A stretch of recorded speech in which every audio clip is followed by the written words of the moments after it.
ওয়ালাইকুম রহমতুল্লাহ। ষষ্ঠ শ্রেণীর প্রিয় শিক্ষার্থীরা কেমন আছো? সবাই আশা করি অনেক ভালো আছো। তোমাদের বাংলা দ্বিতীয় পত্র অর্থাৎ বাংলা ব্যাকরণ যে বইটি দেওয়া আছে নতুন 2025-এর, তো এই বই থেকে তোমাদের প্রথম যে অনুশীলনটা দেওয়া আছে, তো আমরা 6 নম্বর পৃষ্ঠা রয়েছি। তো এই অনুশীলনের মধ্যে তোমাদের সঠিক উত্তর বাছাই করতে হবে। তো এগুলো আমরা সম্পূর্ণটা দেখব এবং কি কি আনসার রয়েছে তোমরা দেখো। তো প্রথম যে প্রশ্নটা আমাদেরকে করা হয়েছে, পানি জগতে একমাত্র কাদের বাসা আছে? পানি জগৎ হচ্ছে আমরা, তো পশু পাখি সবাই আছে, তাই না? তো কাদের বাসা আছে? অবশ্যই মানুষের, গ নাম্বারটা। আচ্ছা, বাসা ব্যবহারের জন্য অন্যান্য প্রাণীর তুলনায় মানুষ ব্যতিক্রম যে দিক থেকে, তা হলো স্নায়ুতন্ত্র, মস্তিষ্ক এবং মানুষের অন্যান্য পতঙ্গ, তাই না? তিনটাই হবে, গ নাম্বারটা। এটা দেখো 3 নাম্বারটা, বাসার মাধ্যমে আমরা যে ধরনের অনুভূতি প্রকাশ করি তা হলো, এটাও তিনটা হবে, এটা গ নাম্বারটা হবে, যে গ নাম্বারটা। আচ্ছা, ভাষাকে দেশ গঠনের কি হিসেবে গ্রহণ করা হয়? হাতিয়ার, খ নাম্বারটা হবে। ভাষা কত প্রকার? 2 প্রকার, খ নাম্বারটা। যেসব ভাষা লেখার ব্যবস্থা নেই সেগুলোকে কি বলে? মৌখিক ভাষা বলে, যে ক নাম্বারটা, ঠিক আছে। আর কোন ভাষার সীমাবদ্ধতা আছে? মৌখিক ভাষার, যে গ নাম্বারটা হবে। ভাষা লেখন ব্যবস্থা, এটাও তিনটাই হবে, গ নাম্বারটা হবে। আচ্ছা, যে ভাষা বর্ণ রয়েছে সেগুলো কি? এটাও তিনটা হবে, কারণ ইংরেজির মধ্যে বর্ণ আছে, বাংলার মধ্যে, তামিলের মধ্যেও, তাই না? গ নাম্বারটা হবে। আচ্ছা, অক্ষর কি? অক্ষর, 10 নম্বরটা কি? অক্ষর হচ্ছে কি হবে? কথার টুকরো অংশ, গ নাম্বারটা। উচ্চারণ একক কি? উচ্চারণের একক কি? অক্ষর, গ নাম্বারটা। অক্ষর অনুযায়ী যেসব ভাষা লেখার ব্যবস্থা গড়ে উঠেছে তাকে কোন ধরনের লেখন রীতি বলে? অক্ষর ভিত্তিক, খ নাম্বারটা। ভাষার প্রধান প্রধান উপাদান কয়টি? 4টি, ঠিক আছে। তারপর 14 নম্বরটা দেখি আমরা, এখান থেকে দেখি আমরা। আচ্ছা, 14 নম্বরটা, উচ্চারণের একক কি? উচ্চারণ একক হচ্ছে আমাদের এই যে অক্ষর। আচ্ছা, অক্ষর অনুযায়ী যেসব ভাষা লেখার ব্যবস্থা গড়ে উঠেছে তাকে কোন ধরনের লেখন নীতি বলে? যে এটা হচ্ছে খ নাম্বার, যে অক্ষর ভিত্তিক। আচ্ছা, তারপর আমাদের 16 নম্বরটা কি বলছে? অক্ষর ভিত্তিক লেখন নীতি রয়েছে কোন ভাষায়? জাপানি, খ নাম্বারটা। 17 নম্বরটা কি? যেসব ভাষা লেখার জন্য বর্ণ বা অক্ষর কোনোটি ব্যবহার করা হয় না সেই ভাষা লেখন ব্যবস্থা কিরূপ? গ নাম্বারটা, অর্থাৎ ভাবাত্মক। ভাবাত্মক পদ্ধতিতে লেখা হয় যে ভাষা, গ নাম্বারটা। গ নাম্বার কোনটা? যে 1 এবং 2, চীনা এবং কোরিয়া, ঠিক আছে। তো তারপরে আমাদের এখানে দেখো, আমাদের ভাষার উপাদান হচ্ছে আমাদের 2টা। কোনটি ভাষার উপাদান নয়? কোনটি? আচ্ছা, তাহলে দেখো কোনটি ভাষার উপাদান নয়, এটা হচ্ছে গ নাম্বার, অর্থাৎ আওয়াজ, ঠিক আছে। আওয়াজ হচ্ছে তোমাদের ভাষার উপাদান নয়। এবং তারপরে এখানটায় দেখো আমাদের ভাষার ধ্বনি শুধু বাকযন্ত্রের সাহায্যে উৎপাদিত হলেই চলবে না, তাকে অবশ্যই কি হতে হবে? ক নাম্বার, অর্থপূর্ণ।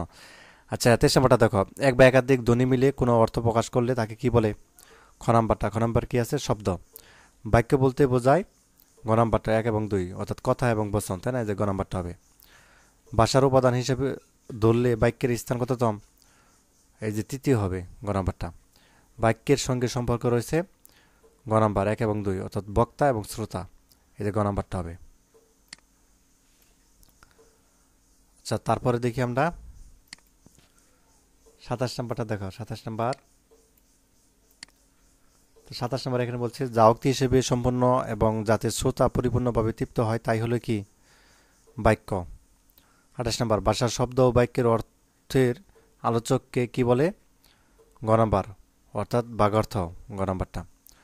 শব্দ যখন বিশেষ পরিবেশে ব্যবহার করা হয় তখন তার কি বদলে যায়? গ নাম্বার, অর্থাৎ অর্থ।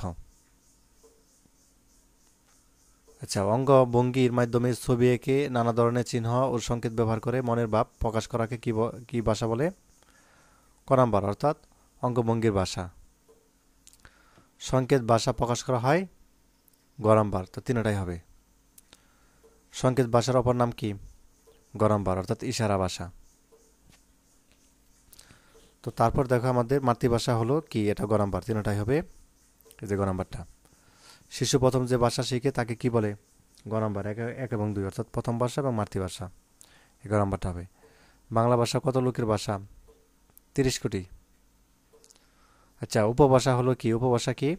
উপজাতিদের ভাষা। না, দুঃখিত, এই যে ক নাম্বারটা হবে, কোনো বিশেষ অঞ্চলের ভাষা। আচ্ছা, ভৌগোলিক ব্যবধানের কারণে সৃষ্ট ভাষা রূপ বৈচিত্র্যকে বলা হয় কি বলা হয়? ক নাম্বারটা অর্থাৎ উপভাষা। আচ্ছা, ভৌগোলিক ব্যবধান বা অঞ্চলভেদ ভাষার যে বৈচিত্র্য তাকে কি ভাষা বলে? খ নাম্বার অর্থাৎ উপভাষা বলে।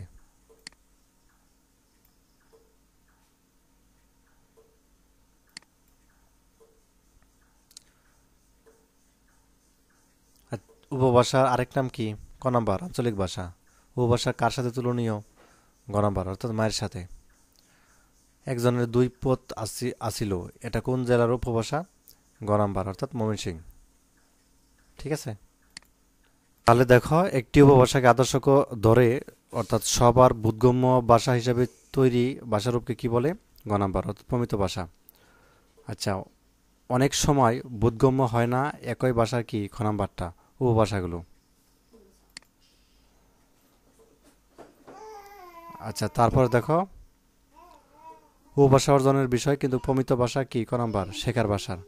বিশেষ পরিবেশ প্রয়োজনের বাইরে যখন ভাষা ব্যবহার করা হয় তখন তাকে কি ভাষা বলে? এই যে কথ্য ভাষা বলে। ব্যক্তি নিজস্ব যে ভাষা রূপের মাধ্যমে ভাষা প্রকাশ পায় তাকে ভাষা কি ভাষা বলে? এই যে খ নাম্বারটা ব্যক্তি ভাষা। সমাজের কোনো বিশেষ শ্রেণীর ভাষাকে কি ভাষা বলে? এটা হচ্ছে খ নাম্বার সামাজিক ভাষা। খ নাম্বারটা। সামাজিক ভাষা কত প্রকার? এটা হচ্ছে ক নাম্বার দুই প্রকার। অভিজাতদের ভাষা কি ভাষা বলে? এটা হচ্ছে ক নাম্বার উচ্চ শ্রেণীর ভাষা। সামাজিক সুযোগ সুবিধা যারা কম লাভ করছে বা শিক্ষা দীক্ষার সুযোগ সুবিধা তেমন পায়নি, যারা নিরক্ষর, আর্থিক দিক থেকে তেমন সচ্ছল নয়, তাদের ভাষাকে কি ভাষা বলে? খ নাম্বার অর্থাৎ নিম্ন শ্রেণীর ভাষা। 11 নাম্বার সমাজের কোনো বিশেষ পেশার মানুষের ভাষা বৈচিত্র্য কি ভাষা বলে? এটা হচ্ছে গ নাম্বার পেশাগত ভাষা। আইনজীবী বা রাজমিস্ত্রির ভাষাকে কি বলে? গ নাম্বার পেশাগত ভাষা। মাতৃভাষা ছাড়া যে কোনো ভাষাকে কি বলে? এটা গ নাম্বার তিনটাই হবে। তো এই ছিল আজকে ক্লাস। ঠিক আছে, পরবর্তী অন্য একটা পেজের সমাধান করবো। ধন্যবাদ।